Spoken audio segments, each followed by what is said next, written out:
Assalamualaikum warahmatullahi wabarakatuh. Perkenalkan, nama saya Susianti. Saya dari Prodi Akuntansi dengan nomor NIM 29020700006.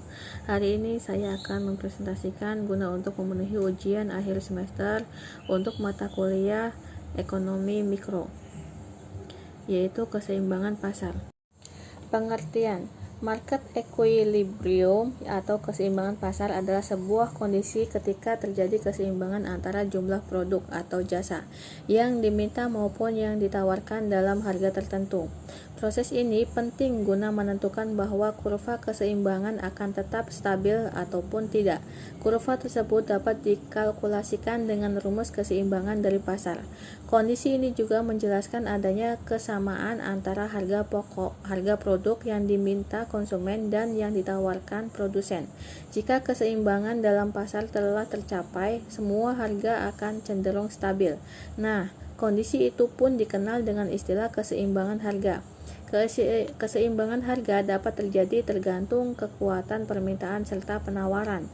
Dengan kata lain, jika permintaan konsumen lebih kuat dibandingkan penawaran produsen, harga suatu produk akan meningkat. Sebaliknya, bila penawaran yang lebih kuat daripada permintaan, harga barang pun akan menurun. Adapun proses dari keseimbangan pasar diuraikan dalam ulasan berikut. 1. Produsen menyediakan produk yang sesuai dengan permintaan konsumen. Sudah menjadi salah satu strategi pemasaran utama bahwa kewajiban seorang penjual ialah menyediakan produk yang sesuai dengan permintaan para konsumen. Namun, jika barang disediakan dalam jumlah terlalu banyak di saat minat pembelian menurun atau sebaliknya, muncullah ketidakseimbangan harga pasar. Oleh karena itu, penting untuk memastikan adanya keseimbangan antara permintaan dan penawaran. Yang kedua, pengendalian harga di pasar. Jika harga di pasar tak seimbang, keseimbangan pasar dapat diprediksi akan sulit terjadi. Saat suatu harga menjadi terlalu tinggi, para konsumen pun akan dirugikan. Sementara itu, jika harga terlalu rendah akan menyebabkan kerugian bagi pihak penjual. Jadi, jika perlu menentukan sebuah kebijakan ekonomi sebagai intervensi guna menjaga kestabilan setiap harga. Ketika menjalankan kebijakan ekonomi tersebut, Anda dapat mencoba cara mengendalikan harga terendah atau tertinggi. Setelah kedua harga itu ditetapkan, keseimbangan dalam pasar pun akan tetap stabil. Proses tawar-menawar harga di dunia pasar memang berfungsi untuk meraih kesepakatan harga. Fungsi keseimbangan pasar. Fungsi permintaan diidentifikasikan dengan terdapatnya jumlah barang sesuai permintaan, serta sederet faktor pendukung lain seperti hukum permintaan yang berlaku pada pasar. Suatu produk yang mengalami kenaikan harga akan secara otomatis memicu penurunan permintaan terhadap produk tersebut. Demikian pula sebaliknya, bila harga barang menurun, permintaan terhadap barang juga akan meningkat drastis. Fungsi permintaan pasar ialah munculnya hubungan antara jumlah barang dan harga yang kerap berbanding terbalik. Perbandingan itu terjadi ketika harga barang turun karena permintaan yang meningkat.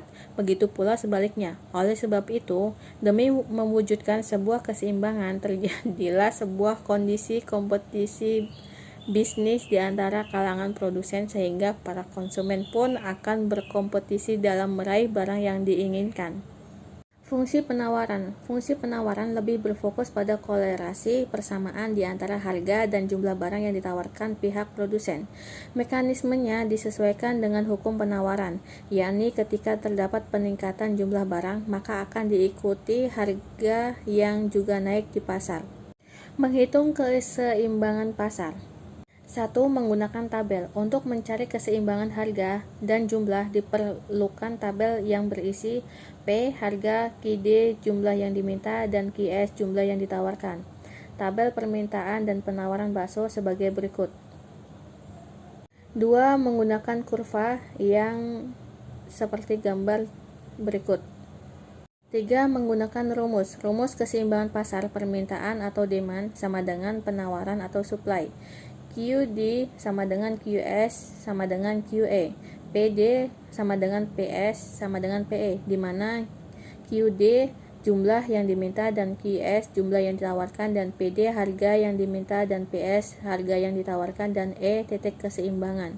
Contoh soal, fungsi permintaan barang menunjukkan QD sama dengan 40 min P, dan fungsi penawaran barang menunjukkan QS 4P min 50. Berapa harga dan jumlah keseimbangan pasar?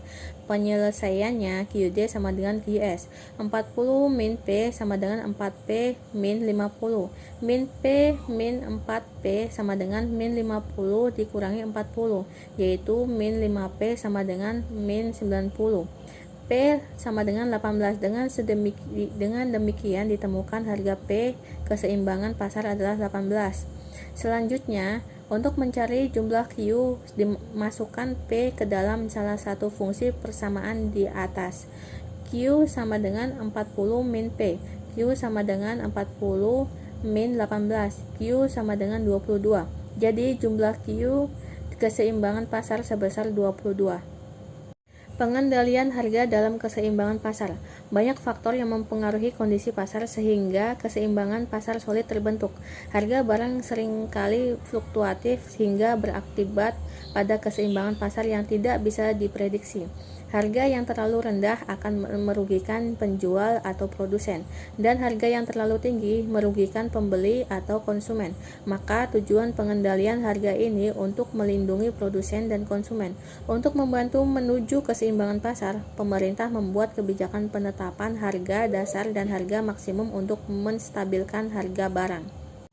1. Pengendalian harga dasar atau terendah atau price floor. Pengendalian harga dasar merupakan penentuan harga terendah yang boleh dijual oleh produsen. Kebijakan ini diambil ketika harga jual barang terlalu rendah sehingga berisiko merugikan produsen. Dengan kebijakan ini, diharapkan produsen bisa memanfaatkan situasi dengan meningkatkan jumlah barang yang ditawarkan, sehingga akan ada kelebihan penawaran atau excess supply. Apabila ada kelebihan seperti ini, pemerintah akan membeli kelebihan barang tersebut, disimpan, dan dijual kembali di kemudian hari. Berikut kurvanya akan terbentuk seperti gambar berikut. 2. Pengendalian harga tertinggi atau maksimum atau price ceiling. Kebalikan dari pengendalian harga rendah. Pengendalian harga tertinggi merupakan penetapan harga jual tertinggi atau maksimum yang diperkenankan sehingga barang bisa dibeli oleh konsumen dengan harga wajar. Jadi produsen diperbolehkan menggunakan harga yang sama atau kurang dari itu, namun tidak boleh melebihi harga tersebut. Tujuan kebijakan ini untuk menstabilkan harga barang sehingga tetap bisa dijangkau oleh konsumen. Penentuan harga tertinggi dapat membuat kelebihan permintaan dari konsumen pula, sehingga nantinya akan ada kelangkaan barang atau kekurangan pasokan barang atau shortage. Untuk menangani hal ini, maka produsen harus mampu menjaga ketersediaan barang atau mengimpor barang dan mendorong kegiatan produksi. Langkah ini diambil untuk menjaga ketersediaan barang sehingga keseimbangan pasar tetap terjaga. Sekian saja presentasi dari saya, kurang lebihnya saya mohon maaf dan sebesar-besarnya. Wassalamualaikum warahmatullahi wabarakatuh. Terima kasih.